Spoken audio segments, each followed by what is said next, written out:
আমার অফিস আরে সাথী রেকর্ড আছে নবান্ন ভবন মমতা বন্দ্যোপাধ্যায়কে জানি নেই কি মমতা বন্দ্যোপাধ্যায় তো পাঠিয়েছে যা যা যা বিজেপি হাঁটা পরিষ্কার আরে পেপারটা নেই আমার বুঝি হ্যাঁ ওটা কাঁথি বেলা চলো বিয়ে করতে যাওয়া সুবিধা বিয়ে করতে যাওয়া আমি বলি কেন না ঘটনা ঘটনা আমাকে বাড়ি দিচ্ছেন না, হ্যাঁ, আর আমাকে জিটি করেছিলেন, দিয়েছিলাম, কোনো গ্রাহ্যই করছে না। কোথায় দিয়েছিল? এই বিডিও অফিসে। ভিডিও কি বলছে? ভিডিও বলছে কাগজপত্র জমা দিতে হবে, কিন্তু আমি কাগজপত্র নিয়ে এসেছি, আমাকে কোনো আরও আর কি বলছে? আর কি বলছে মানে হবে না বলছে আর কি। কেন হবে না জানার চেষ্টা করেছিল? হ্যাঁ, জানার চেষ্টা করেছিলাম, কিন্তু আমাকে বারবার এটকে সেটকে ছুটাচ্ছে, কিন্তু আমাকে কোনো কাজেই দিচ্ছে না। আপনার নাম? মদন খাটুয়া। বাড়ি তাজপুর। হচ্ছে আমরা যারা সাধারণ মানুষ এগরা 2 নম্বর ব্লকের সাধারণ অধিবাসী, তারা প্রতিনিয়ত এই বিডিও অফিসে আসেন এবং এখানকার বিডিও অরিজিৎ গোস্বামী মহোদয় তিনি তৃণমূল কংগ্রেসের ব্লক সভাপতির ভূমিকা পালন করছেন। বিরোধী কোনো শক্তি, বিরোধী কোনো ব্যক্তি দেখলে তিনি তেড়ে মেড়ে উঠছেন এবং বলছেন সেটা নাকি তার অফিস, এই অফিস তার অফিস, তিনি ধমক চমক দিচ্ছেন, বেরিয়ে যান। এই আশ্চর্যজনক ঘটনা। স্বাধীন ভারতবর্ষে এই প্রথমবার একজন ভিডিওকে আমরা এখানে দেখছি যে নিম্ন থেকে কতটা নিম্ন হওয়া যায়, কতটা একটা রাজনৈতিক দলের দালালি করা যায়, সেটা তিনি পন্থা অবলম্বন করেছেন। এবং সবথেকে বড় কথা, ইনার অনেক বৃহৎ ঘটনা আছে যেগুলো আমি প্রেস কনফারেন্স করে আপনাদেরকে নিশ্চিতভাবে বলবো আগামী দিনে। আমিও নবান্ন ফবান্ন সমস্ত জায়গায় চিঠি চাপাটি করেছি। সবথেকে বড় ঘটনা, আমার কাছে কিছু তথ্য এসছে, যারা বাংলা আবাস যোজনার পাবার যোগ্য তালিকায় আছেন তাদেরকে ইনি তৃণমূল কংগ্রেসের অঙ্গুলি এনে নয়, ব্লক সভাপতির ভূমিকা পালন করতে গিয়ে অভিষেক বন্দ্যোপাধ্যায়ের কাছে হতে গিয়ে তিনি সেই সমস্ত ব্যক্তিগুলোর নাম কেটে দিয়েছেন।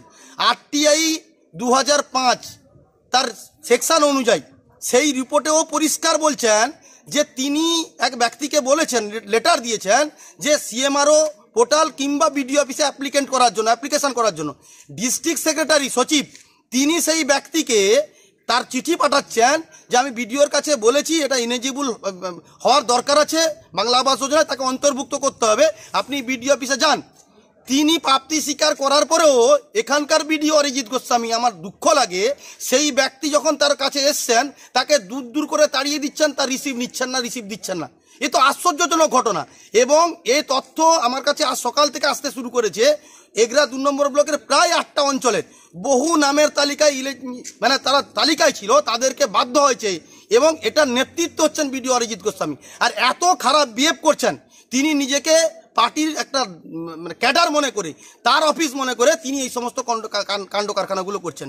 আমরা রাজনৈতিকভাবে অরাজনৈতিকভাবে যখনই দেখা করতে এসেছি আমাদের সঙ্গে বিহেভ নোংরা করেছেন এবং তার প্রত্যেকটা জিনিস আমার কাছে আছে। আগামী দিনে নিশ্চিত প্রেস কনফারেন্স করে বলবো।